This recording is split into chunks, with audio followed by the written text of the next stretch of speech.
ಆತ್ಮೀಯ ಸ್ಪರ್ಧಾ ಮಿತ್ರರೇ, ಟಿ ಟಿಯ ಪ್ರಶ್ನೆ ಪತ್ರಿಕೆ 1 2019. ಸೊ ಗಣಿತ ಭಾಗವನ್ನು ನೋಡ್ತಾ ಇದ್ದೇವೆ. ನೋಡ್ರಿ, ಚಿತ್ರದಲ್ಲಿ CBE ಕೋನ 80 ಇದೆ. ADC ಕೋನ ಕೇಳ್ತಾನೆ. ಸಿಂಪಲ್. ಚಕ್ರೀಯ ಚತುರ್ಭುಜದ ಅಭಿಮುಖ ಕೋನಗಳ ಮೊತ್ತ 180 ಡಿಗ್ರಿಗೆ ಸಮ ಆಗಿರ್ತದೆ. ಕೋನ ಬಿ ಮತ್ತು ಕೋನ ಡಿಗಳ ಮೊತ್ತ 180. ಇನ್ನು ABE ಸರಳ ಯುಗ್ಮ ಆಗುತ್ತಾ? ಸರಳ ಯುಗ್ಮ ಅಂದರೆ 180 ಡಿಗ್ರಿ ಆಯಿತು. ಹಾಗಾದರೆ ಕೋನ ಯಾವ್ಯಾವ? ABC ಪ್ಲಸ್ ಕೋನ CBE = 180. ಯಾಕಪ್ಪ ಅಂದರೆ ಸರಳ ಯುಗ್ಮ ಅಂತ ತಗೋಬೋದು. ಹಾಗಾದರೆ ಕೋನ ABC ಎಷ್ಟಾಗುತ್ತೆ? 180ರಲ್ಲಿ 80 ಕಳೆದ್ರೆ ABC ಎಷ್ಟಾಯ್ತು ರೀ? 100 ಡಿಗ್ರಿ ಆಯಿತು. ಹಾಗಾದರೆ ಕೋನ ಬಿ ಎಷ್ಟಾಯಿತು? 100 ಡಿಗ್ರಿ ಆಯಿತು. ಹಾಗಾದರೆ 100 ಪ್ಲಸ್ ಕೋನ ಡಿ = 180. ಕೋನ ಡಿ = 180 ಮೈನಸ್ 100. ಸೊ ಕೋನ ಡಿ = ಎಷ್ಟಾಗುತ್ತೆ? 80 ಡಿಗ್ರಿ ಆಗುತ್ತೆ. ಸಿಂಪಲ್ ಆಗಿ ತಿಳ್ಕೊಬೇಕು ಅಂದರೆ, ಚಕ್ರೀಯ ಚತುರ್ಭುಜದಲ್ಲಿ ಹೊರಕೋನದ ಅಳತೆಯು ಅದರ ಪಾರ್ಶ್ವ ಕೋನದ ಅಭಿಮುಖ ಕೋನಕ್ಕೆ ಸಮನಾಗಿರುತ್ತದೆ. ಸಿಂಪಲ್. ಇನ್ನು ನೆಕ್ಸ್ಟ್, ಕೊಟ್ಟಿರುವ ಚಿತ್ರದಲ್ಲಿ ABC ತ್ರಿಭುಜದಲ್ಲಿ AB ಮತ್ತು AC ಬಾಹುಗಳನ್ನು ರೂಪಿಸಿದೆ. AB ಮತ್ತು AC ಸಮ. ಇದು ಮೇನ್ ಬೇಕಾಗಿದ್ದು ರೀ. X ಮತ್ತು Yಗಳ ಸಂಬಂಧ ನೋಡ್ರಿ. ತ್ರಿಭುಜ ABCಯಲ್ಲಿ ಇವೆರಡೂ ಬಾಹುಗಳು ಸಮ ಅದಾವ ಅಂದ್ರೆ ಈ B ಮತ್ತು ಕೋನ C ಏನಕ್ಕಾವ? ಸಮ ಆಕಾವ. B ಮತ್ತು ಕೋನ C ಏನಕ್ಕಾವ? ಸಮ ಆಕಾವ. ಹಾಗಾದರೆ ಸರಳ ಯುಗ್ಮ ಪ್ರಕಾರ ನೋಡಿದರೆ ಎದಲ್ಲಿ X ಕಳೆದ್ರೆ ಮತ್ತು ಎನಲ್ಲಿ Y ಕಳೆದ್ರೆ ಎರಡೂ ವ್ಯಾಲ್ಯೂ ಸೇಮ್ ಬರ್ತಾ ಇದ್ದಾವ. ಹಾಗಾಗಿ X ಮತ್ತು Yಗಳು ಏನಾಗಿದ್ದಾವ? ಸಮನಾಗಿದ್ದಾವ. X ಮತ್ತು Yಗಳು ಏನಾಗ್ಯಾವ? ಸಮ ಆಗ್ಯಾವ. ಇವೆರಡೂ ಕೋನಗಳು ಸಮ ಆದರೆ ಇವೆರಡೂ ಕೋನಗಳು ಕೂಡ ಏನಾಗಿರ್ತಾವ? ಸಮನಾಗಿರ್ತಾ ಇದ್ದಾವ. ನೆಕ್ಸ್ಟ್, ಒಂದು ಸಮಬಾಹು ತ್ರಿಭುಜದ ವಿಸ್ತೀರ್ಣವು 24√3 ಸೆಂಟಿಮೀಟರ್² ಆದರೆ ಅದರ ಸುತ್ತಳತೆ ನೋಡ್ರಿ. ಕ್ವಶನ್ ಪೇಪರ್ ಒಳಗಡೆ ಏನು ಮಾಡಿದ? ಸೆಂಟಿಮೀಟರ್ ಕ್ಯೂಬ್ ಕೊಟ್ಟಿದ್ದ. ವಿಸ್ತೀರ್ಣವನ್ನು ಕ್ಯೂಬ್ನಲ್ಲಿ ಅಳ್ಯಾಕೆ ಬರಂಗಿಲ್ಲ ರೀ. ಹೀಗಾಗಿ ಅದು ಸ್ಕ್ವೇರ್. ಸುತ್ತಳತೆ ಕೇಳ್ಯಾನ ನೋಡ್ರಿ. ಸಮಬಾಹು ತ್ರಿಭುಜದ ವಿಸ್ತೀರ್ಣ ಸೂತ್ರ ಗೊತ್ತಿರಬೇಕು. √3 a² / 4. ಸೊ ವಿಸ್ತೀರ್ಣ ಎಷ್ಟೈತಿ? 24√3 = √3 / a² 4. ಸೊ √3 ಕ್ಯಾನ್ಸಲ್ ರೀ. 24 × 96 = a² ಉಳಿತದ. √96 = a². ಸೊ √96 ಹೊಡೆದಾಗ 16 96 a ಆಗುತ್ತೆ. ಸೊ 16 4 √6 a ಸಿಕ್ತು. ಇನ್ನು ಸುತ್ತಳತೆ ತ್ರಿಭುಜದ ಸುತ್ತಳತೆ 3a ಬರ್ತಾ ಇದೆ. 3 × 4 √6 3 4 12 √6 ಸೆಂಟಿಮೀಟರ್. ಸೊ ಸರಿಯಾದ ಉತ್ತರ ಯಾವುದು ಅಂದರೆ ಆಪ್ಷನ್ ಸಿ ಆಗಿದೆ. ನೆಕ್ಸ್ಟ್, ತ್ರಿಜ್ಯ 35 ಸೆಂಟಿಮೀಟರ್ ಇರುವ ವೃತ್ತಾಕಾರದ ತಾಮ್ರದ ತಂತಿಯನ್ನು ವರ್ಗಾಕೃತಿಯಲ್ಲಿ ಮಾಡಿದಾಗ ಉಂಟಾದ ವರ್ಗದ ಬಾಹುವಿನ ಉದ್ದ ನೋಡ್ರಿ. ವೃತ್ತವನ್ನು ಅವ ಏನು ಮಾಡಕತ್ತಾನಪ್ಪ ಅಂದರೆ ಚೌಕವಾಗಿ ಪರಿವರ್ತಿಸ್ತಾ ಇದ್ದಾನೆ. ಹಾಗಾದರೆ ವೃತ್ತದ ಸುತ್ತಳತೆ 2πr. 2π 22 ತ್ರಿಜ್ಯ ಎಷ್ಟಂದನ? 35. 7 1 7 5 44 × 5 ಮಾಡಿದಾಗ ಎಷ್ಟಾಗುತ್ತೆ? 220 ಸೆಂಟಿಮೀಟರ್ ಆಗುತ್ತೆ. ಸೊ ಸುತ್ತಳತೆ 220 ಬಂತು. ಹಾಗಾದರೆ ಚೌಕದ ಅಥವಾ ವರ್ಗದ ಸುತ್ತಳತೆ = 4a ಇದೆ. ಈ ಸುತ್ತಳತೆ ಎರಡೂ ಒಂದೇ ಆಗಿರ್ತದೆ. 220 ಭಾಗಾಕಾರ 4 ಆಗುತ್ತೆ =a. 4 1 4 5 20 2 ಉಳಿತು 4 5 20. ಸೊ a = ಎಷ್ಟಾಯಿತು? 55 ಸೆಂಟಿಮೀಟರ್. ಹಾಗಾದರೆ ಚೌಕದ ಬಾಹುವಿನ ಉದ್ದ 55 ಸೆಂಟಿಮೀಟರ್. ನೆಕ್ಸ್ಟ್ ನೋಡ್ರಿ, ಏನಿದೆ? ಎರಡು ಗೋಳಗಳ ಘನಫಲಗಳು ಅನುಪಾತ 64:27. ಆದರೆ ಅವುಗಳ ಮೇಲ್ಮೈ ವಿಸ್ತೀರ್ಣಗಳ ಅನುಪಾತ ನೋಡ್ರಿ. ಗೋಳಗಳ ಅನುಪಾತ ಘನಫಲಗಳ ಅನುಪಾತ ಕೊಟ್ಟಾನ ಅಂದ್ರೆ ಗೋಳದ ಘನಫಲ ಸೂತ್ರ ಏನೈತೆ ಅಂದ್ರೆ 4/3 πr³ ಇದೆ. ಇನ್ನೊಂದು ಋತುಗಳನ್ನು ಅದು 4/3 πr³. ಇದಕ್ಕೆ ಒಂದು R1 ಅನ್ನೋನು ಅದನ್ನು R2 ಅಂತ ಕರೀನು. 4/3 π ತೆಗೆದ್ರೆ R1 ಅನುಪಾತ R2³ ಇದೆ.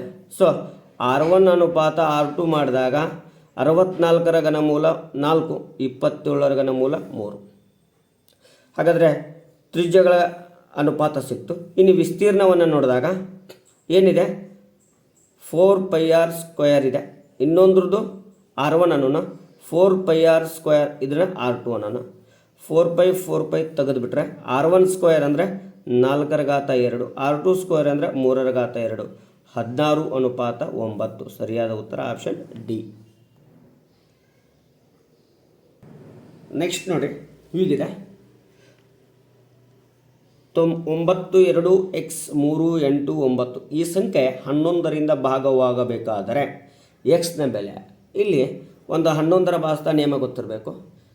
ಸಂಖ್ಯೆಯ ಬೆಸಸ್ಥಾನದ ಅಂಕಿಗಳ ಮೊತ್ತ, ಸಮಸ್ಥಾನದ ಅಂಕಿಗಳ ಮೊತ್ತ, ಇವುಗಳ ವ್ಯತ್ಯಾಸ 0 ಅಥವಾ 11ರಿಂದ ಭಾಗ ಹೋಗ್ತಿತ್ತು ಅಂದರೆ 11ರ ಅಪವರ್ತೆ ಆಗಿತ್ತು ಅಂದರೆ ನಾವು 11ರಿಂದ ಭಾಗ ಹೋಗ್ತದ ಅಂತ ಕರಿತಾ ಇದ್ದೇವೆ. ಹಾಗಾದರೆ ಮೊದಲು ಬೆಸ ಸಂಖ್ಯೆ ಮೊತ್ತ ನೋಡೋಣ.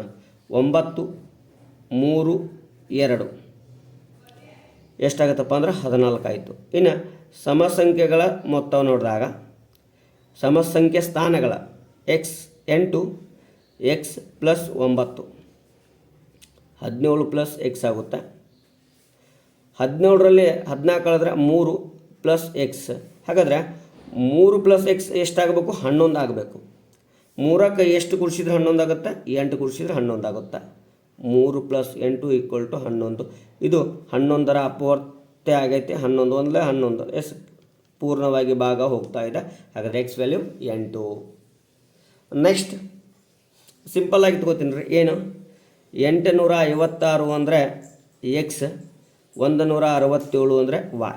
ಹಾಗಾದರೆ X + y² plus x - y² ಆಗುತ್ತೆ, ಡಿವೈಡೆಡ್ ಬೈ x² + y². ಇಲ್ಲಿ a + b² ನಿಯಮವನ್ನು x² + y² - 2xy. ಇಲ್ಲಿ a - b² plus x² + y² - 2xy divided by x² + y² -2xy. ಇಲ್ಲಿ ಪ್ಲಸ್ ಆಗುತ್ತೆ, +2xy - 2xy. ಹಾಗಾದರೆ ಏನು ಉಳಿತದೆ ಅಂದರೆ 2x² + 2y² divided by x² + y². 2 ಸಾಮಾನ್ಯ ತೆಗಿತೀನಿ ರೀ. x² + y² divided by x² + y². ಹಾಗಾದರೆ ಎಷ್ಟು ಉಳಿತದ್ರಿ? 2 ಉಳಿಯುತ್ತೆ. ಆಪ್ಷನ್ 2. ನೆಕ್ಸ್ಟ್ ನೋಡ್ರಿ ಸಿಂಪಲ್. a = 3 ಮಾಡ್ಕೊಳ್ಳೋಣ. ಎಲ್ಲ ಸಮನಾಗ. b = 4, c = 7.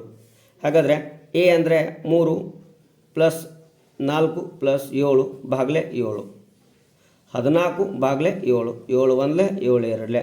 ಸೊ ವ್ಯಾಲ್ಯೂ ಎಷ್ಟಾಗುತ್ತೆ? 2 ಆಗುತ್ತೆ. Option C. ನೆಕ್ಸ್ಟ್ ನೋಡ್ರಿ ಮೊದಲ 50 ಸ್ವಾಭಾವಿಕ ಸಂಖ್ಯೆಗಳ ಸರಾಸರಿ. ನೋಡ್ರಿ ಸ್ವಾಭಾವಿಕ ಸಂಖ್ಯೆಗಳ ಸರಾಸರಿಯನ್ನು ಕಂಡುಹಿಡಬೇಕಂದ್ರೆ ಮೊದಲು ಮೊತ್ತ ಕಂಡುಹಿಡಬೇಕು. Sn = n × n - 1 divided by 2 n × n+. ಹೌದ್ರಿ. ಹಾಗಾದ್ರೆ 50 × 51 ಭಾಗಲೆ 2, 2 1 2 25. 25 1 25, 2 ಉಳಿಯುತ್ತೆ. 25 5 125, 1 127. ಎಷ್ಟು ಸಂಖ್ಯೆಗಳದಾವೆ? 50 ಅದಾವೆ. ಭಾಗಾಕಾರ ಮಾಡೋಣ. 51 52 100, 275 ಉಳೀತು. 55 250, 25 ಉಳೀತು. ಆಮೇಲೆ 250 ಆಯಿತು. 55 250, ಸೊ 25.5. ಹಾಗಾದರೆ ಇದರ ಸರಾಸರಿ 25.5. ನೆಕ್ಸ್ಟ್ ನೋಡ್ರಿ ಕೊಟ್ಟಿರುವ ವಿನ್ಯಾಸದಲ್ಲಿ ಎಕ್ಸ್ನ ವ್ಯಾಲ್ಯೂ 4ರ ವರ್ಗಮೂಲ 2, 9ರ ವರ್ಗಮೂಲ 3, 2 3 6, 9ರ ವರ್ಗಮೂಲ 3, 16ರ ವರ್ಗಮೂಲ 4, 3 4 12, 16ರ ವರ್ಗಮೂಲ 4, 25ರ ವರ್ಗಮೂಲ 5, 4 5 20. ಸೊ ಸರಿಯಾದ ಉತ್ತರ ಆಪ್ಷನ್ ಸಿ 20. 20 ವಸ್ತುಗಳ ಅಸಲು ಬೆಲೆ ಎಕ್ಸ್ ವಸ್ತುಗಳ ಮಾರಾಟ ಬೆಲೆಗೆ ಸಮವಾದರೆ ಲಾಭ 25% ಆದರೆ ಎಕ್ಸ್ನ ಬೆಲೆ. ನೋಡ್ರಿ, 20 ವಸ್ತುಗಳ ಅಸಲು ಬೆಲೆ ಎಷ್ಟು? 20 ರೂಪಾಯಿ ಅಂತ ತಗೊಳ್ಳೋಣ. ಹಾಗಾದರೆ ಎಕ್ಸ್ ವಸ್ತುಗಳ ಮಾರಿದ ಬೆಲೆ ಅದು ಕೂಡ ಎಷ್ಟಾಗುತ್ತೆ? 20 ಆಗುತ್ತೆ. ನೋಡ್ರಿ, 100 ರೂಪಾಯಿಗೆ ಎಷ್ಟು ಲಾಭ ಆಗ್ಯದ ಅಂದ್ರೆ 25 ರೂಪಾಯಿ ಆಗ್ಯದ ಅಂದ್ರೆ 125 ರೂಪಾಯಿಗೆ ಮಾರಾಟ ಮಾಡ್ತಾ ಇದ್ದಾವೆ. ಹಾಗಾದ್ರೆ ಈಗಾಗಲೇ ಅದನ್ನು ಏನು ಮಾಡಿದ್ದೇವೆ ಅಂದ್ರೆ ಎಕ್ಸ್ ರೂಪಾಯಿಗೆ ಮಾರಾಟ ಮಾಡಿದ್ದೇವೆ, 20 ರೂಪಾಯಿ ಉಳಿದ. ಸಾರಿ, ಎಷ್ಟು ರೂಪಾಯಿ ಇದೆ ಅಸಲು ಬೆಲೆ? ಅದರದ್ದು 20 ರೂಪಾಯಿ ಇದೆ. ಎಕ್ಸ್ ಮಾರಾಟಕವಾಗಿದೆ. ನೋಡ್ರಿ, ಎಕ್ಸ್ ಬೆಲೆ ಇದು 20 ರೂಪಾಯಿ ಮಾರಾಟ ಬೆಲೆ, ಹೌದಲ್ರಿ? So x equal to 100 into 20 ಭಾಗಲೆ 125. 25 ನಾಲ್ಕಲೆ 25 5 5 1 5 4 4 into 4 equal to 16 set. Option A. ಸರಳವಾಗಿ ಇದು ಅಸಲು ಬೆಲೆ ರೀ, ಇದು ಮಾರಿದ ಬೆಲೆ, ಹೌದ್ರಿ? ಇಲ್ಲಿ ನಾವು 20 ಎಕ್ಸ್ ಅಂದರೆ ಎಕ್ಸ್ ವಸ್ತುಗಳನ್ನು ಮಾರಾಟ ಮಾಡಿದಾಗ 20 ರೂಪಾಯಿ ಆಗೈತಿ. ಹಾಗಾದರೆ ಎಕ್ಸ್ ವಸ್ತುಗಳ ಅಸಲು ಬೆಲೆಯನ್ನು ನಾವು ನೋಡಿದಾಗ ಎಷ್ಟಾಗುತ್ತೆ ಅಂದರೆ 16 ಆಗುತ್ತೆ. ಎಷ್ಟಾಗುತ್ತೆ ರೀ? 16. ಎಕ್ಸ್ನ ಬೆಲೆ 16.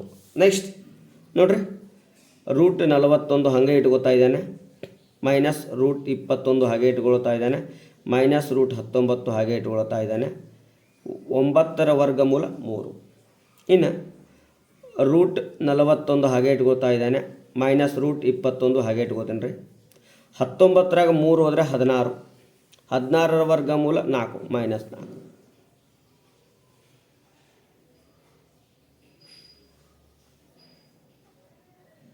ಸೊ ಸ್ವಲ್ಪ ಮಿಸ್ಟೇಕ್ ಆಗಿದ್ದಾರೆ. ಇಲ್ಲಿ ಏನಾಗಬೇಕಾಗಿತ್ತು ಅಂದರೆ ಪ್ಲಸ್ ಇದೆ. 21 ಪ್ಲಸ್ 4 25, ರೂಟ್ 41, 24 21 ಪ್ಲಸ್ 4 25, 25ರ ವರ್ಗಮೂಲ 5. 41ರಾಗ 5 ಹೋದರೆ ಎಷ್ಟು ಉಳಿತದೆ? 36, 36ರ ವರ್ಗಮೂಲ 6. ಸರಿಯಾದ ಉತ್ತರ ಆಪ್ಷನ್ ಸಿ. ಸ್ವಲ್ಪ ಮಿಸ್ಟೇಕ್ ಆಗೈತ್ರೆ, ಕ್ಷಮೆ ಇರಲಿ. ನೆಕ್ಸ್ಟ್ ನೋಡ್ರಿ, ಮೈನಸ್ 16 ಭಾಗಲೆ 4 ಭಾಗಲೆ ಮೈನಸ್ 2, 4 1 4 4. ಸೊ ಮೈನಸ್ 4 ಭಾಗಲೆ minus 2, minus minus plus 2 1 2 2. So ಎಷ್ಟು ಬತ್ತು ರೀ? 2 ಬತ್ತು. Option A.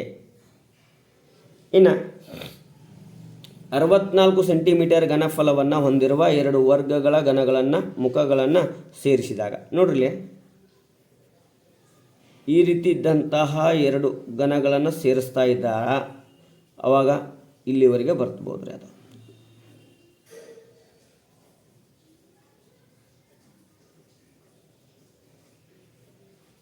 ಹೌದ್ರಿ? ಇದು 4 ಇದು 4. ಯಾಕಪ್ಪ ಅಂದರೆ 64 ಘನಫಲ ಏನು? ಗಣದ ಘನಫಲ ಸೂತ್ರ ಎ ಕ್ಯೂಬ್ ಇದೆ.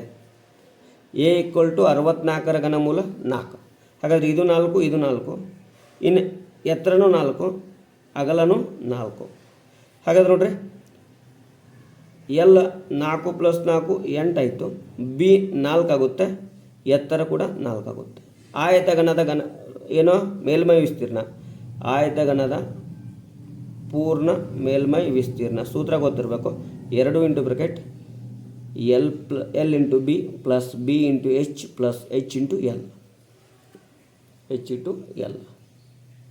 ಹಾಗಾದರೆ 2 L into B 8 4 32 plus 4 4 16 plus 4 8 32.